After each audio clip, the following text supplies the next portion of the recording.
Hello, good evening, and welcome to People's Point of View. I am your host, Wayne. This evening, we will be discussing a few topics that is currently going on. I want to say, firstly, good evening to those of you who are here with me. Thanks for joining, and I hope that you can help to push this live by liking and sharing so this can get out there to more people. This evening we have a few topics to discuss. We see we have a 5.6 magnitude earthquake went off in Jamaica today, based on the Prime Minister's the government press conference.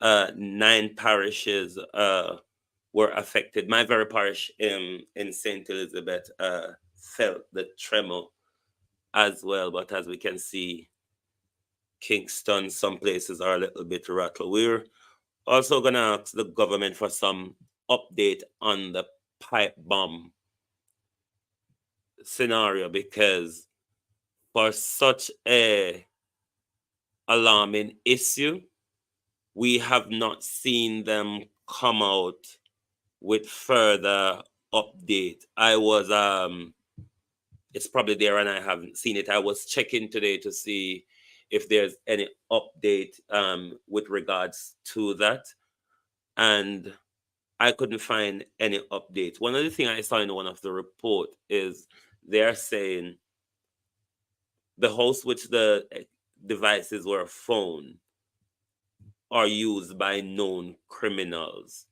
So far, I haven't heard or is aware of anyone being arrested. So definitely we should have an update. And that we'll also look at Jamaica's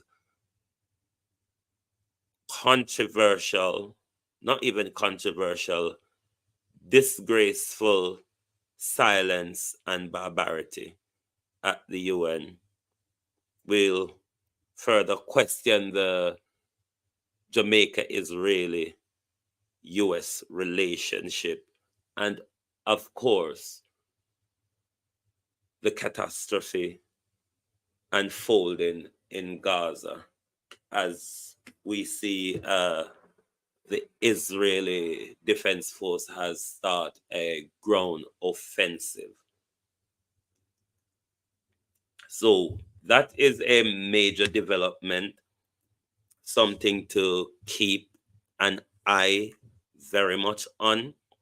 So be aware of what is happening in your geographical areas or just about anywhere on the globe, really, because we are one planet, and anything happen on one side of it, there's a ripple effect that the entire globe can feel, or most of it.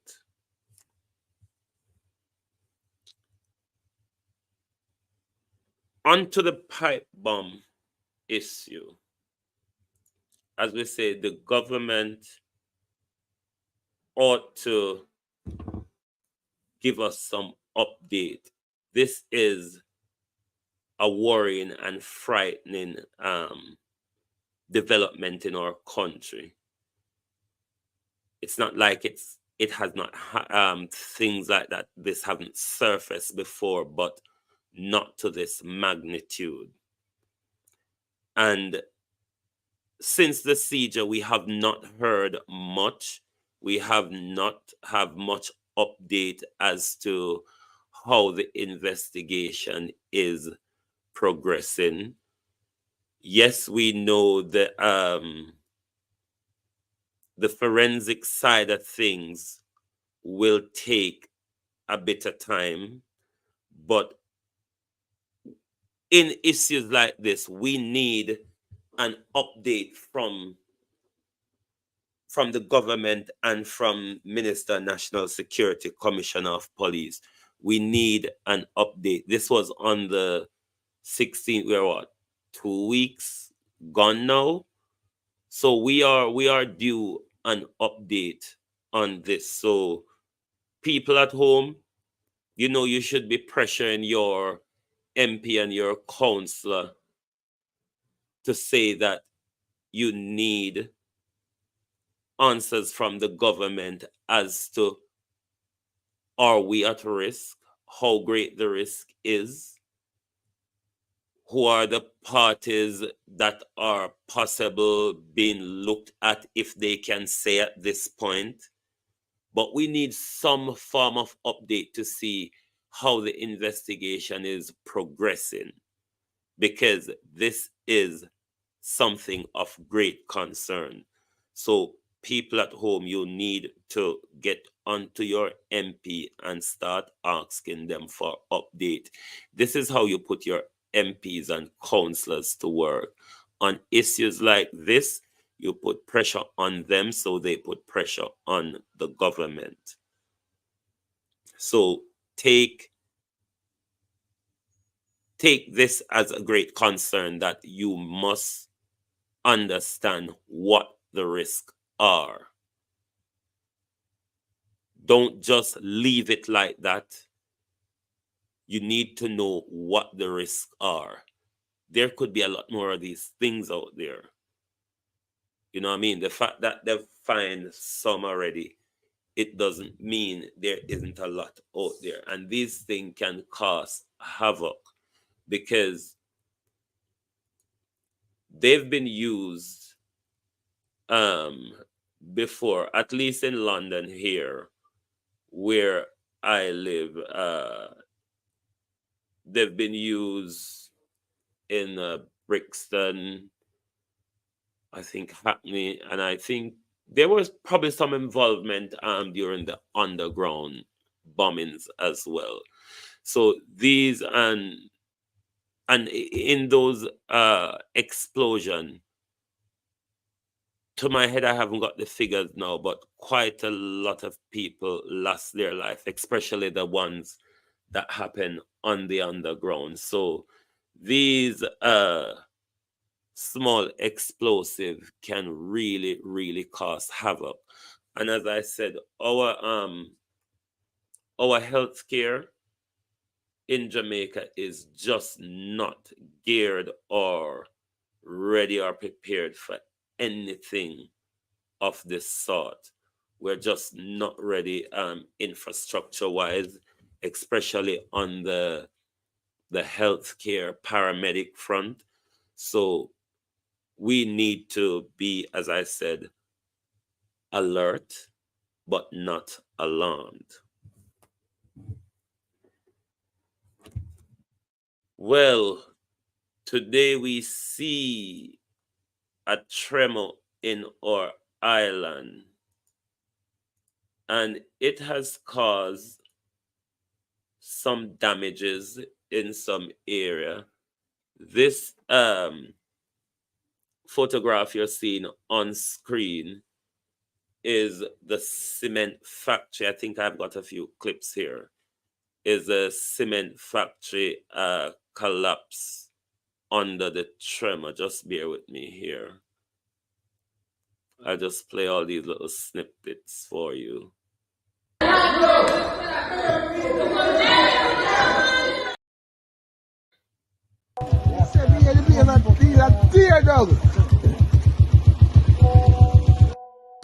Someone.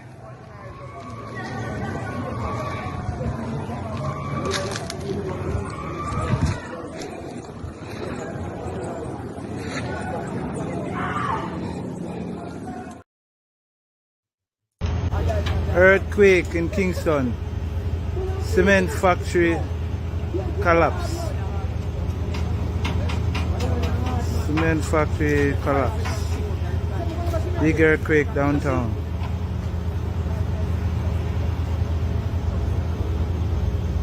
Cement factory collapse.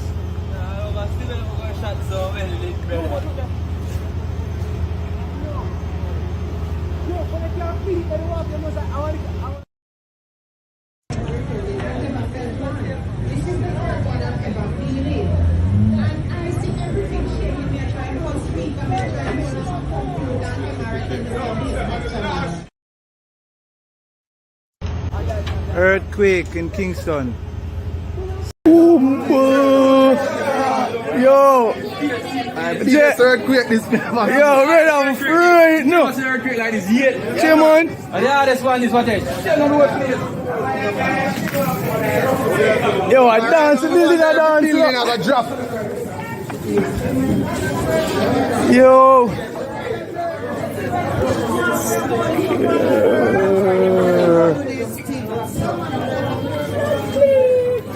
Don't see you're supposed to piss up themselves. Yo, a joke thing. The earthquake is serious.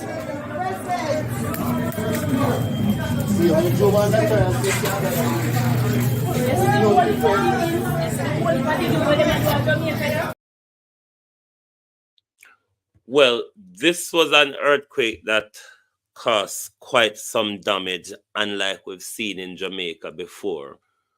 But we must all be grateful that it is not worse than what it is, because in some places we've seen how devastating earthquake has been in Haiti before, or in Indonesia when that earthquake and the tsunami.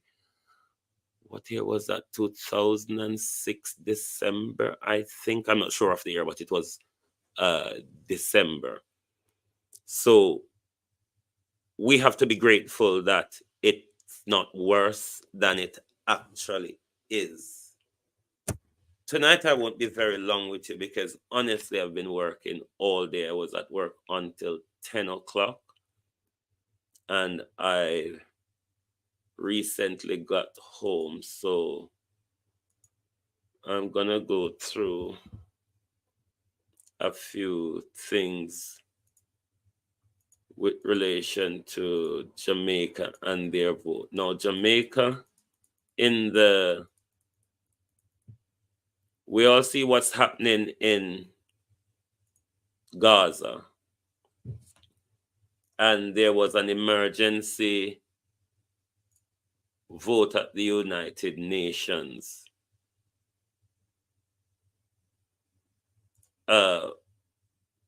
in order to get in some aid into Gaza. That was the main purpose of the vote at the UN, is to implement a ceasefire and get some aid into Gaza. The issue we are having as a country, I can't see it on the screen, just bear me a second. The issue we're having as a country is where we see Jamaica did not vote during that vote at the UN. And it's causing a stir rightly. Brother Anu, the ambassador for Chief Curry, made a post on his Instagram page somewhat earlier, bringing some arguments to the government in relation to this very matter, that the administration left the world to believe that due to Jamaica reluctancy, without any protest whatsoever, during that emergency vote, Jamaica left the world to believe that Jamaica, the descendant of enslavement, colonization, neo-colonization, on all the Western barbarity that could heap upon us, that we're currently seeing throwing out to the Gazans at the moment. The innocent citizens of Gaza who are caught in the crossfire of Hamas and IDF. Jamaica as a state should have a clear position on issue like this. But Jamaica was reluctantly silent on the matter, and we're asking questions as to why Jamaica as a country, the descendant of enslavement and colonization, neocolonization, fascism, and all of that. And we're making it look to the world as if this is what Brother Anu is basically saying. And a lot of us are saying that.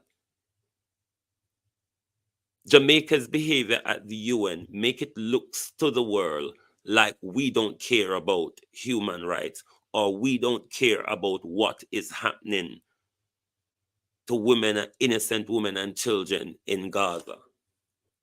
That is disgraceful for us as a people who are continuously, for the last 500 years, fighting for rights and change. And when we see this catastrophe on camera unfolding in front of us as descendants of brutality have a duty to be on side with the oppressed.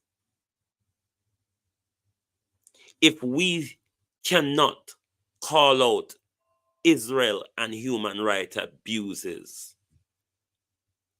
and violation of international law, then we should put down our struggle for freedom and independence and human rights. Because we're not under the hail of the bullet like the Palestinians and the bombs at the moment.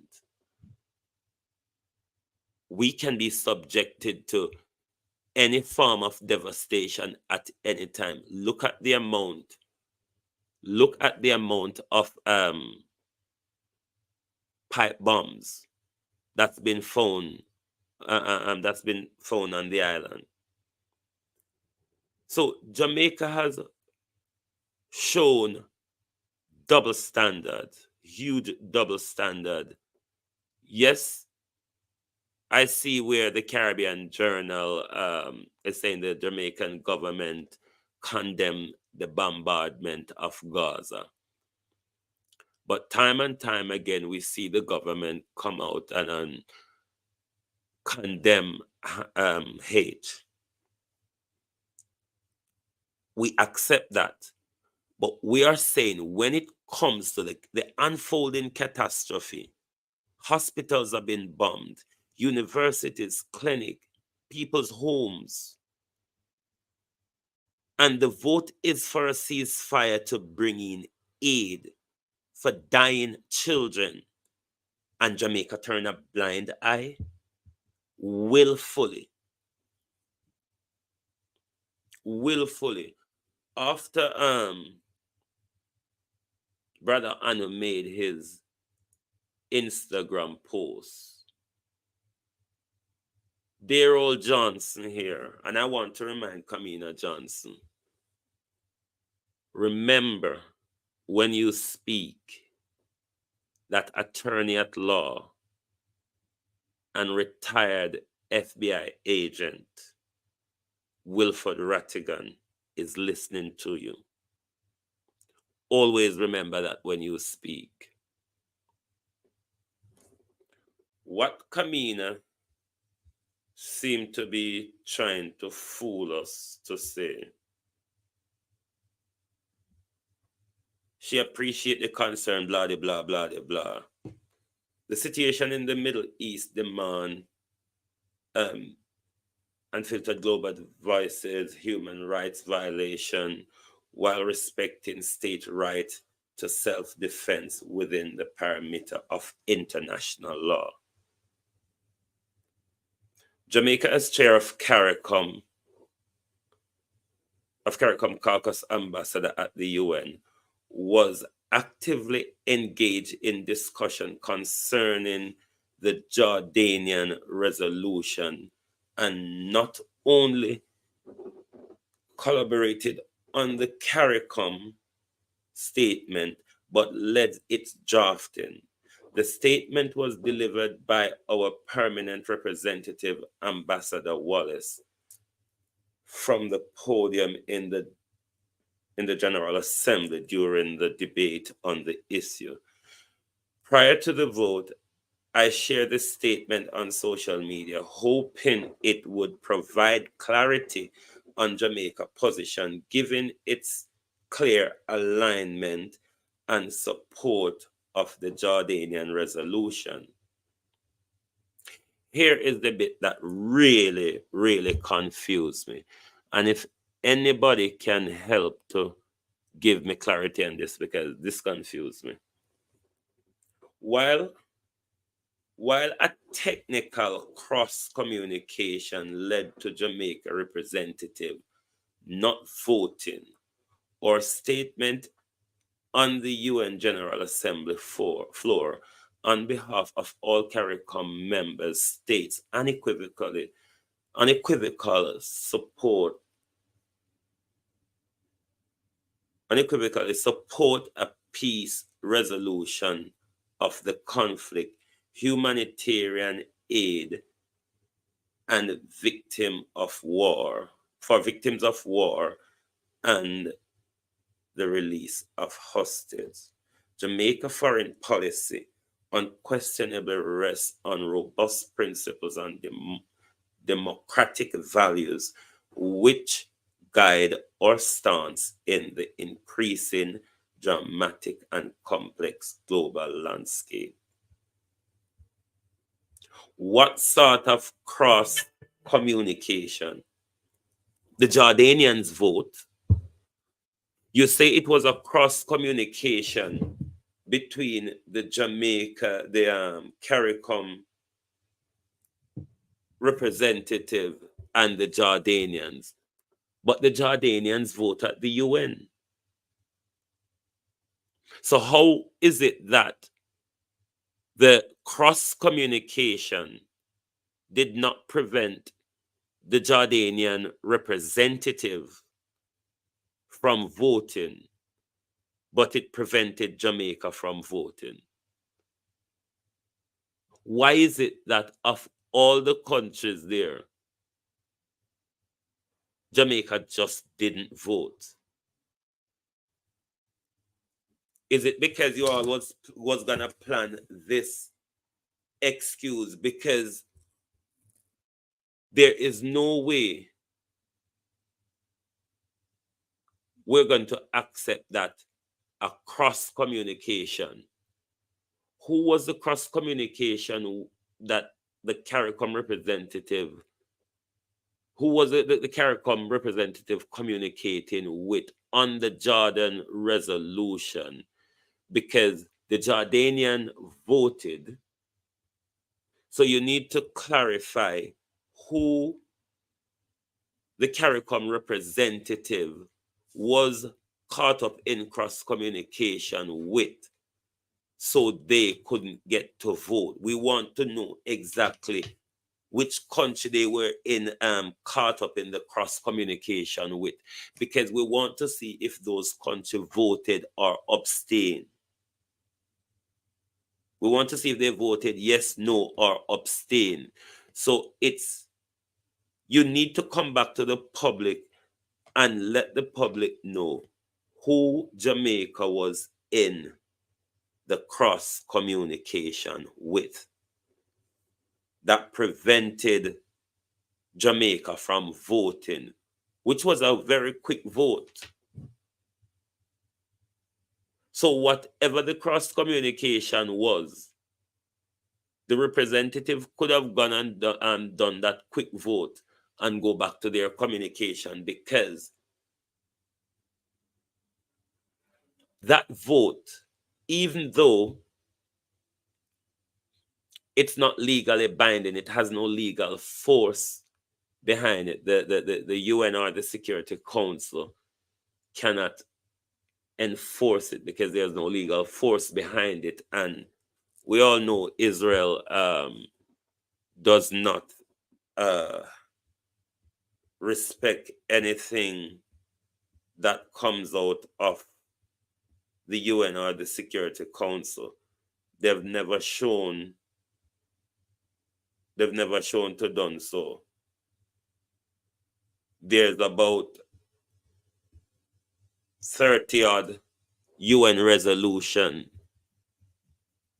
that America itself helped Israel to escape by vetoing them. So even if this one had had legal force behind it, Israel still wouldn't obey it. And if it had legal force behind it, rather than voting no, what America, I think, would have done, would have pulled their veto out, because they always wield their veto for Israel. It is not the first time, sorry, that Jamaica has done this. I want to try, just bear with me. I just need to try and share my screen with you.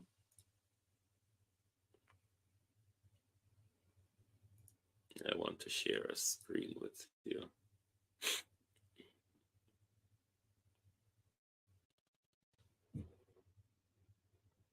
Right. It is not the first Jamaica done this. You should be seeing what's on my screen. Israel thanked Jamaica for skipping controversial UNESCO vote.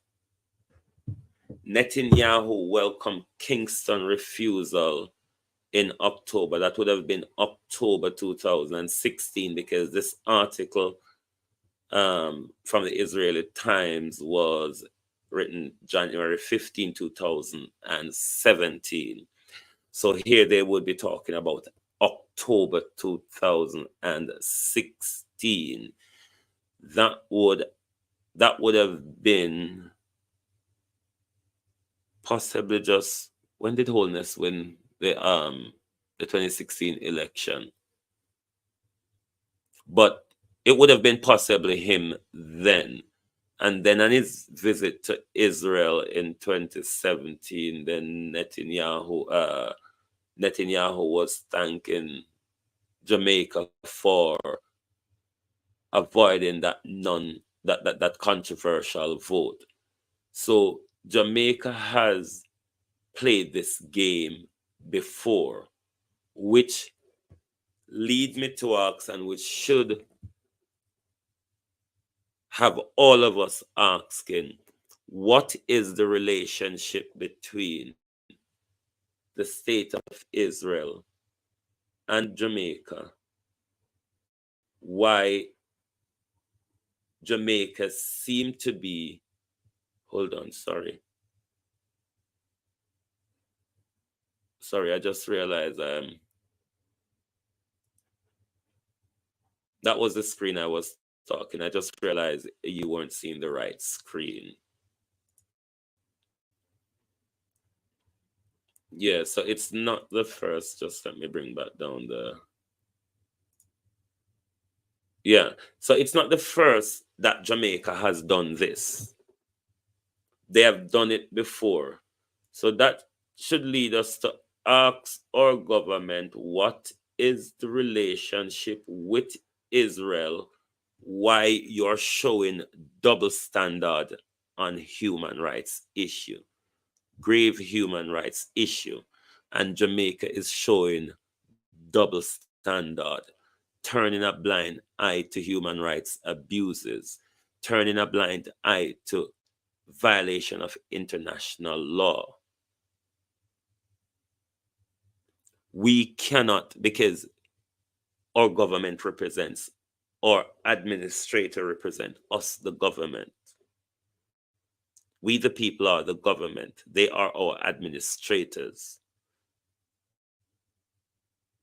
So we cannot have our administrator going out there and not representing us truly or factually, rather is representing us based on his political alignment.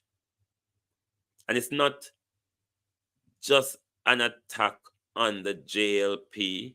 The People's National Party would probably play the same game, even though I possibly think as a social democrat they would have stand more for human rights. But this really showed Jamaica in a bad light.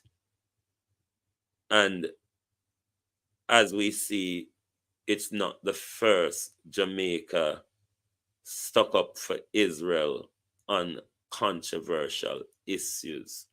And on this issue, that Netanyahu was thanking Jamaica about, it was to do with Temple Mount.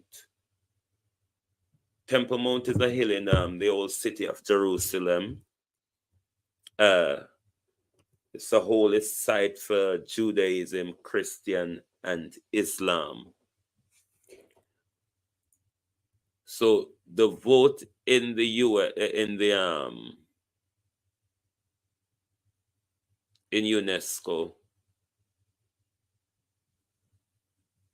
Israel Prime Minister Benjamin Netanyahu thanked Jamaican counterpart for his country refusal to participate in the UNESCO vote for that ignored Jewish ties to the Temple Mount in Jerusalem. So the vote in UNESCO was to ignore the ties that the Jews are claiming to Temple Mount. And given that all of the international organizations are saying Israel is an occupying power, it is an apartheid state, it is a colonial state, then therefore Jamaica should also again, as a nation, have a position on this issue, as people who have gone through enslavement, displacement, global displacement. Jamaica should have a position on this issue. And on that issue, Mr. Holness, I believe at the time, or the Jamaican delegate at the UN, refused to participate in the vote. So that call for question of the relationship between Jamaica and Israel. Is it security? Is it security ties? Is it technology? Is it economic ties, or is it just on the behest of what America wants Jamaica to do? Then Jamaica have to go along with it. So we need to ask our government question as to where do we stand on human rights? Because when it comes to issues of human rights, we can't be bobbing and waving and hiding away. We need to have a position on these issues. And Jamaica has failed. Jamaica has failed to make its position clear by voting at the United Nations.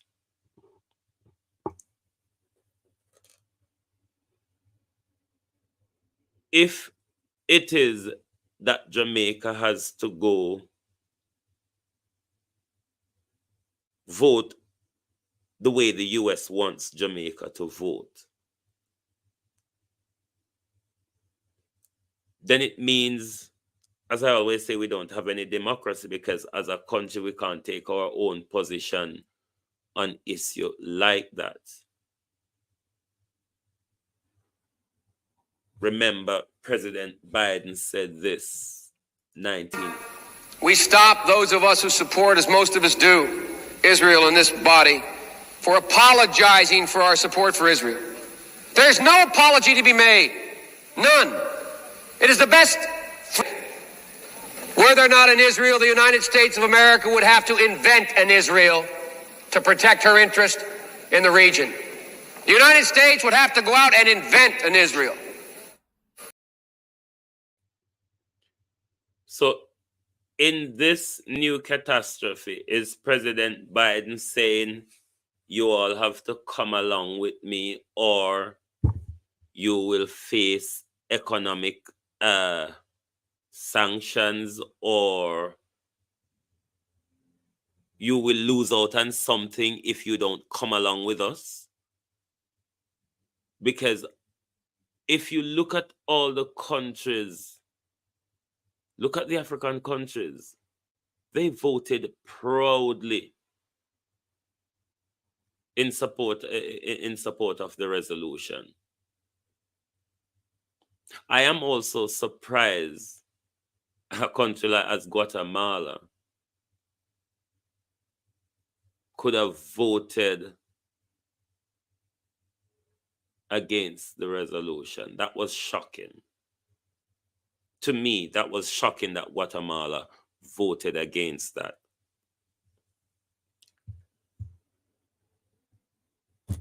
Well, let me, before I go, because as I say, I've been working all day. As we're on to the Gaza issue, we see a massive escalation, which could get worse, because we see the IDF has started a ground offensive. What is the game plan for Israel as Netanyahu declared the second phase of the war? Obviously, the second phase of the war, we see they've made push into Gaza, but not as heavy as we would have thought they would have going once they start the ground offensive. Is it that the Americans are saying to him, do it tactically because you're losing global support based on the amount of innocent women and children that are dying? But IDF tanks have entered Gaza, and I just think, based on the trajectory, that this war is going to get out of hand, because we're at day 24, day 25 now, and a new phase has started. And if the IDF has gone into Gaza, they are, in my view, are based on history, how they've behaved, they're going to go fully in. This is going to cause an escalation by Hezbollah joining from the north, which there's already fighting between Hezbollah and the Israeli Defense Force. This is a great cause for concern, not just in the region, but globally.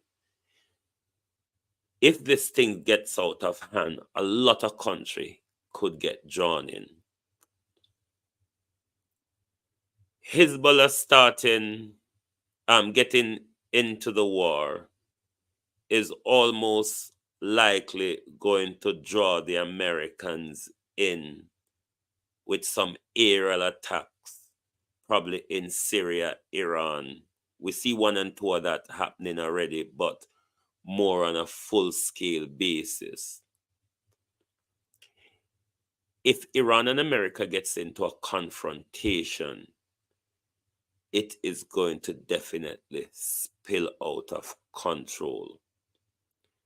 Within the region at the moment, both the Americans, the British, and the Chinese have their war equipment within those regions at the moment.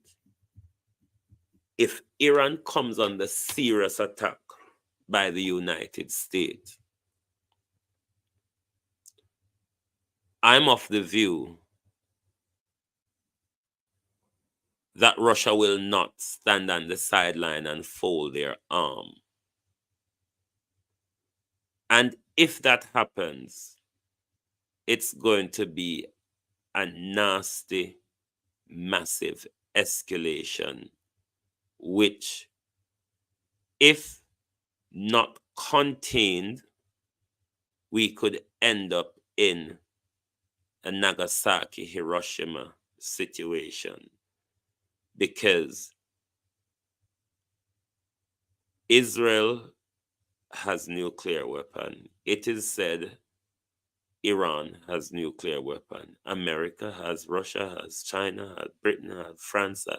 So if this thing gets out of control, it's almost going to be like a BRICS NATO offensive, because all the NATO countries would be on Israel and America's side, and it would more likely draw the BRICS countries in defense of Iran.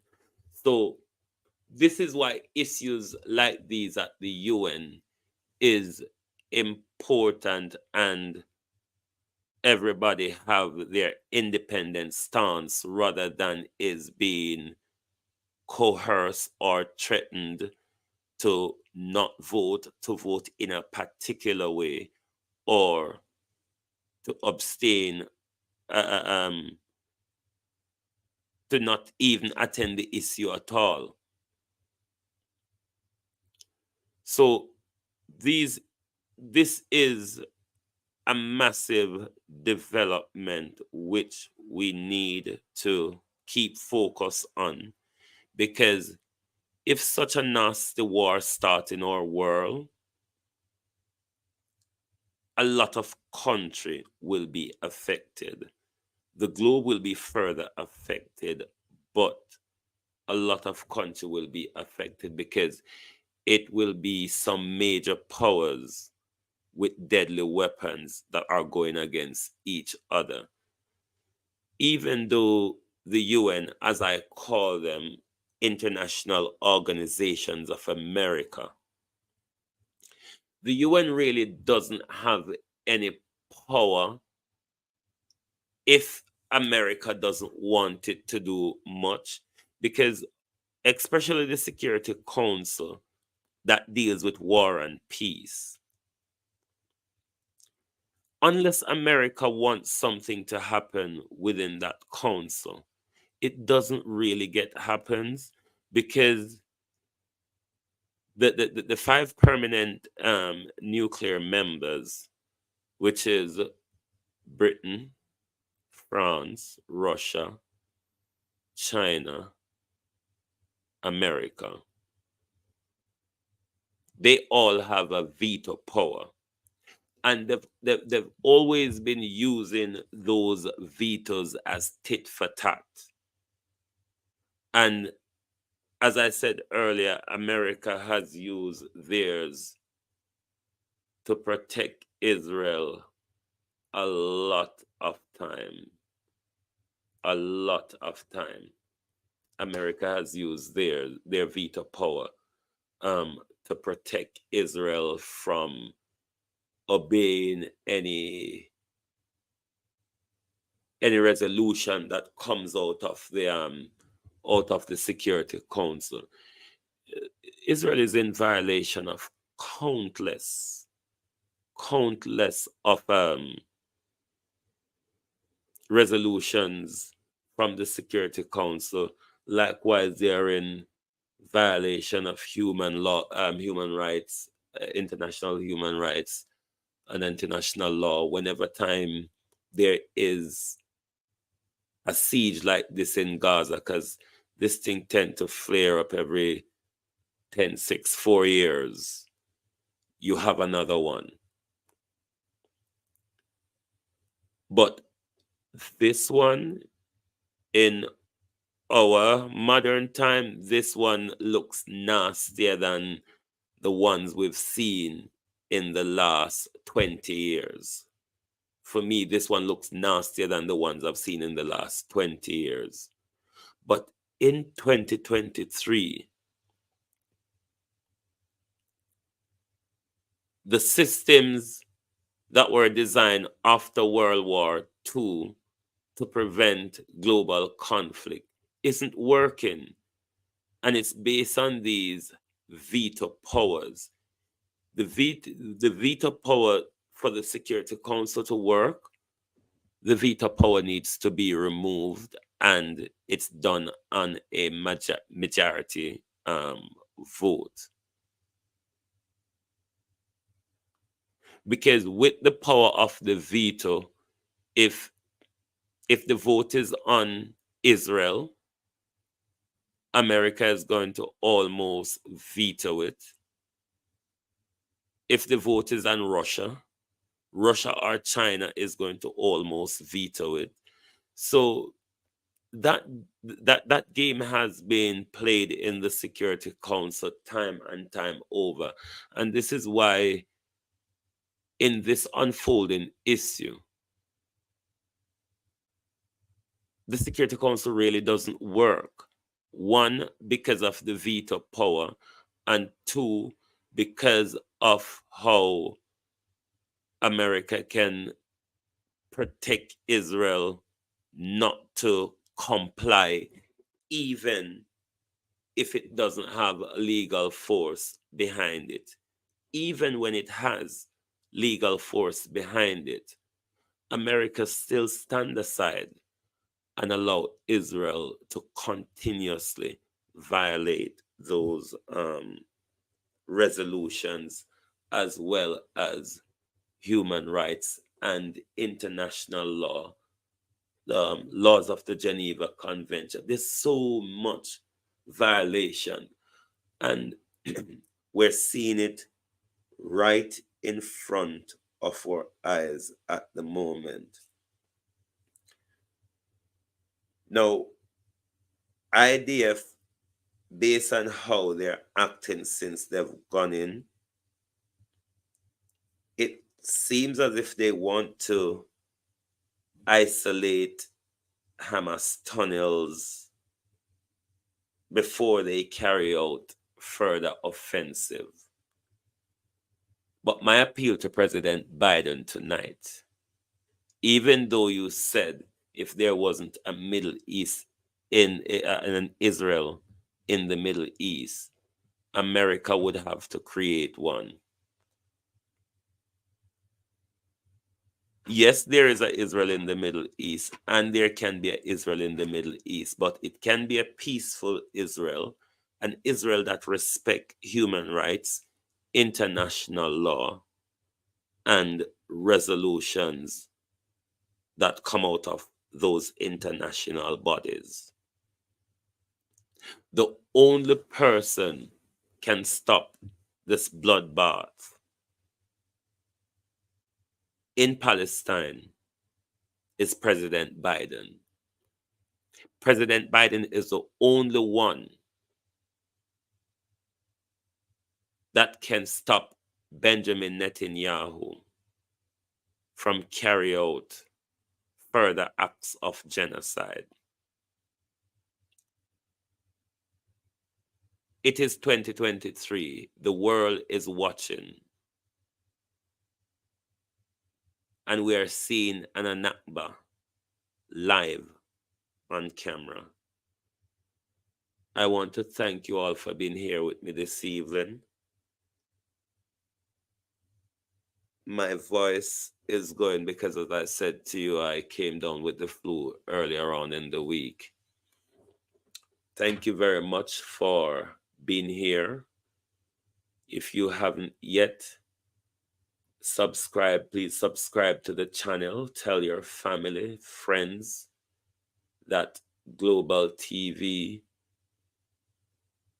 and the people's points of view is here Monday, Wednesdays, and Fridays between the hours of 11